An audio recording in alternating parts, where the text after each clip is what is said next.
noches, bienvenidos al programa. Yo soy Jaime Bailey. Hoy ha venido al programa, es una noche excepcional, una cubana admirable, Rosa María Payá, hija del heroico líder civil, disidente, demócrata cubano Osvaldo Payá. Un aplauso para Rosa María, por favor. Gracias. Bienvenida, ¿cómo estás? Pues bien, con una agenda muy intensa, pero muy bien y muy bien recibida también por esta comunidad. En junio del año pasado, Rosa María, la dictadura de tu país, de Cuba, dijo que tu padre, Osvaldo Payá, que era el símbolo más inspirador de la resistencia democrática cubana, había muerto en un accidente. Pero eso no fue un accidente, ese fue un atentado, ¿verdad? A tu padre lo mataron. Eso pensamos. Nosotros no tenemos una versión de qué fue lo que ocurrió, pero sí hemos confirmado algunos hechos que indican que no fue un accidente. Hechos tan concretos como que el carro en que viajaba fue embestido por otro auto y fue sacado de la carretera. En ese auto, manejado por un español, Ángel Carromero, en el asiento del copiloto iba un sueco, Aaron Modic, ¿verdad? Exacto. Detrás estaban Harold Cepero y tu padre. Es correcto. El auto que los embistió, que los chocó, era un Lada. Lo que Ángel nos dice es que el Lada y los pasajeros del Lada fueron las personas que los golpearon y los sacaron del lugar de los hechos, pero que fueron en realidad golpeados por otro auto. Lo que Ángel me cuenta es que estaban siendo seguidos durante casi todo el viaje por autos de la seguridad del Estado, que en un momento uno de ellos los golpea por detrás y cuando él logra parar el auto, otros que venían en este Lada rojo, pues los golpean y los sacan del lugar de los hechos. ¿Y qué más cuenta Ángel Carromero, que ya está en España y que por fin ha podido contar la verdad? Porque cuando estaba en la cárcel en La Habana, por supuesto, tuvo que leer el guión que le escribieron, ¿no? Y dijo que había sido un accidente. Sí, eso también nos los contó. Pero de hecho Ángel ya había contado que no había sido un accidente, porque tanto Ángel como Aaron Modic enviaron mensajes a sus países, a sus amigos de partido. Inmediatamente después mientras estaba en el hospital, atentado. Desde el teléfono del muchacho sueco, de Aaron Modic, tanto Ángel como Aaron envían mensajes de texto e incluso a sus amigos, sus familiares. Conversan con sus amigos y sus familiares. ¿Y qué decían? Bueno, nosotros hemos publicado algunos de los mensajes de texto, hemos publicado todos los que tenemos, aunque sabemos que hay más. Se dice, por ejemplo, que fueron embestidos y sacados de la carretera, se dice que estaban rodeados de militares, que le estaban pidiendo que firmaran papeles, piden auxilio en algunos de estos mensajes. Esta información nosotros la tenemos desde el principio, porque por supuesto que sus amigos se comunicaron con nuestra familia y con los líderes del movimiento en Madrid, que fueron quienes se comunicaron con nosotros y desde el principio nos dijeron el carro fue embestido por otro auto. Luego del atentado, ¿no? Un auto golpea por detrás al auto en el que viajaba tu padre. Era un viaje largo de La Habana a Bayamo.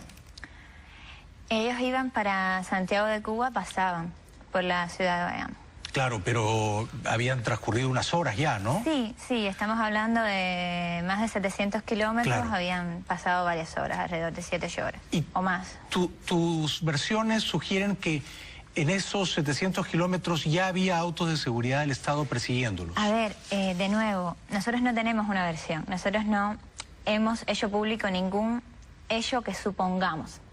Todo lo que hemos dicho está basado en la información que hemos recibido y no en mi entrevista con Ángel, porque en realidad Ángel me dio pocos datos nuevos. Lo que hizo fue confirmarme hechos que ya sabíamos, lo sabíamos porque el mismo gobierno, a través de una de sus páginas de Twitter, la que se nombra Johandri Fontana, escribió alrededor de las 6 de la mañana, en el entorno en que mi padre salía de La Habana, escribió: Osvaldo Payá sale para Varadero.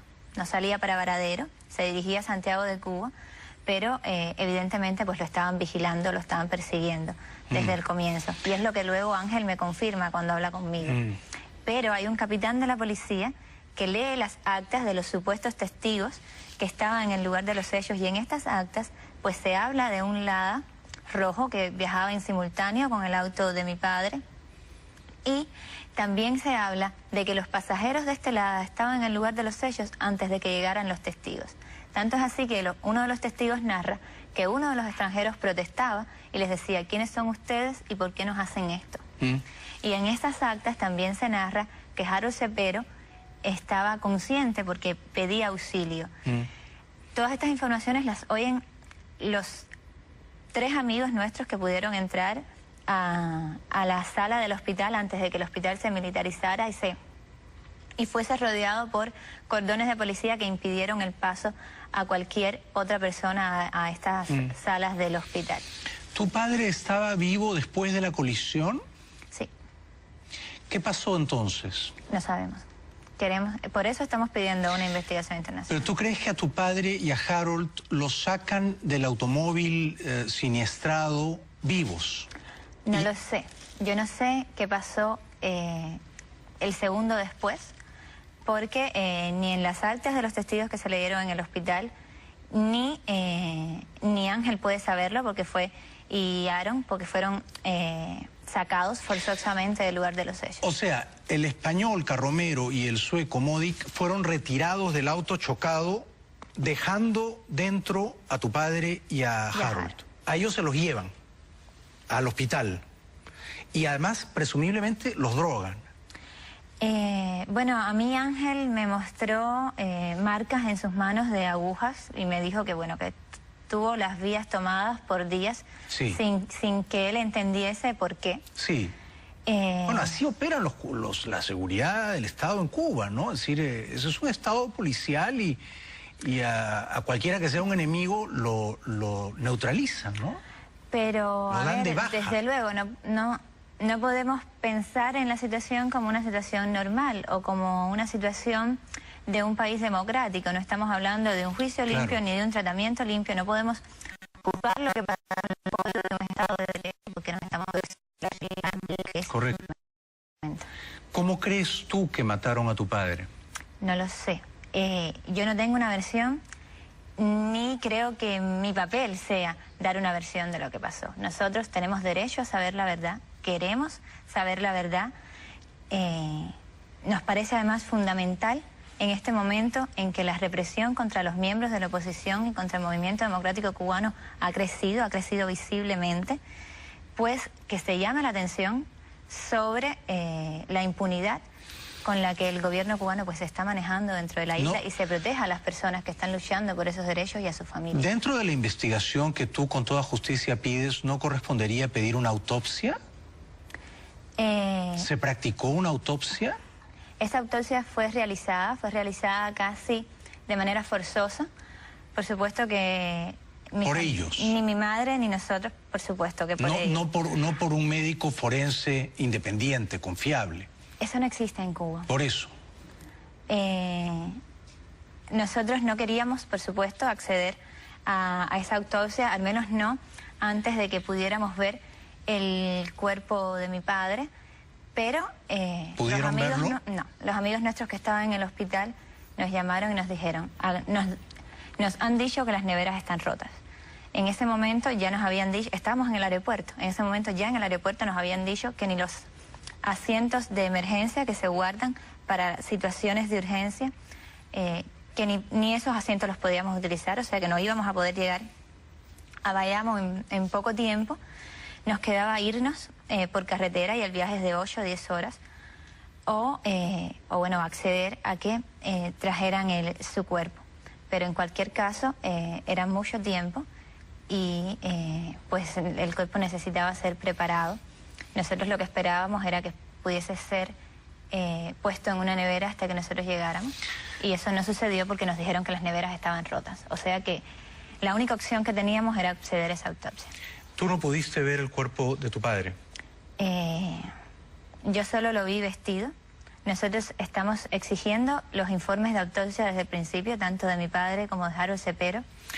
Hay que saber que dentro del sistema penal cubano, las familias de las víctimas no tienen ningún derecho, ninguno.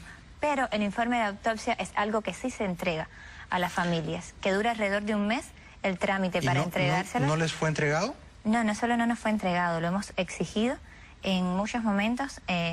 Mi madre, de manera personal, viajó hasta Bayamo, estuvo en el tribunal provincial, estuvo en el hospital, estuvo en las oficinas de medicina legal, en todos los lugares les dieron excusas. Lo último que le dijeron es: se lo enviamos por correo, y hasta ahora no tenemos ninguno de los dos informes de autopsia, que es lo único a lo que tienen derecho las familias de las víctimas. Yo creo que a tu padre lo mataron.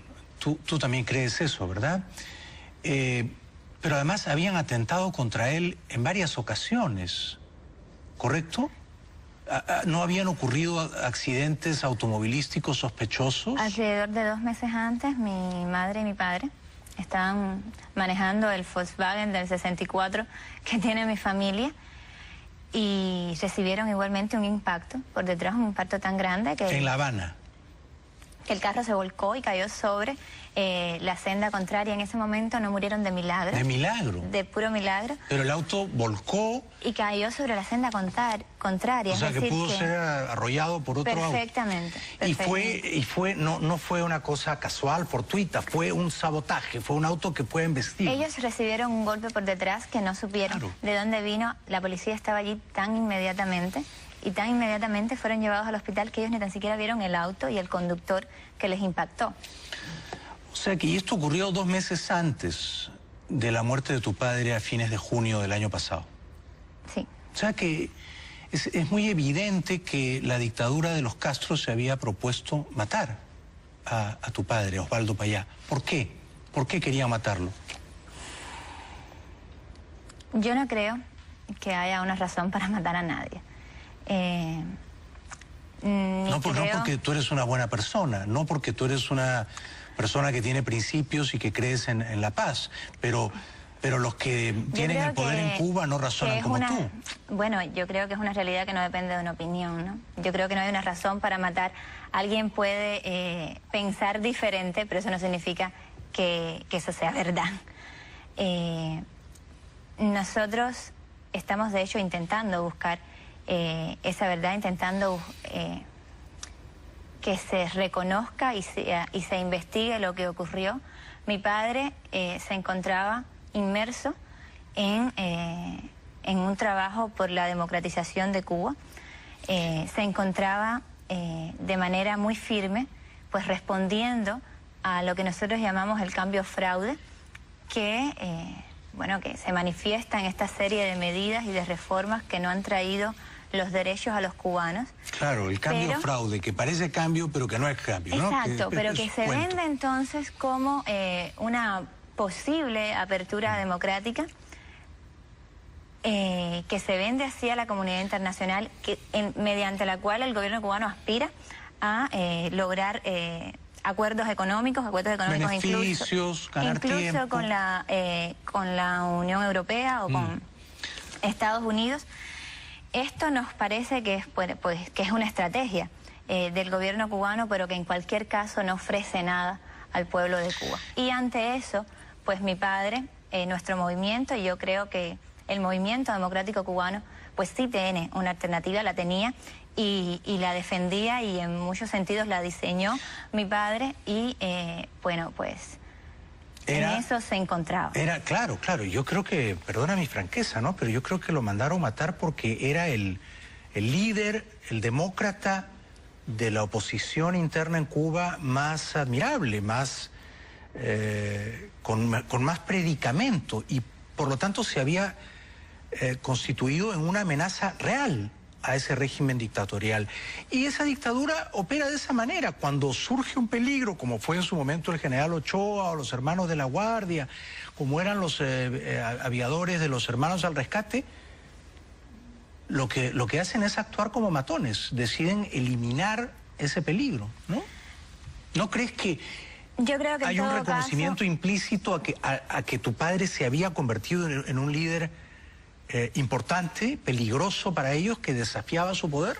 Yo creo que en todo caso manifiesta una ceguera muy grande porque lo que nosotros buscamos como movimiento político pues no va en contra de nadie, al contrario, va a favor de los derechos para todos, va a favor de una transición democrática, de una solución legal y pacífica, que es una solución incluso para el gobierno cubano, porque lo que es innegable es que la situación actual no es sostenible en el tiempo. Entiendo.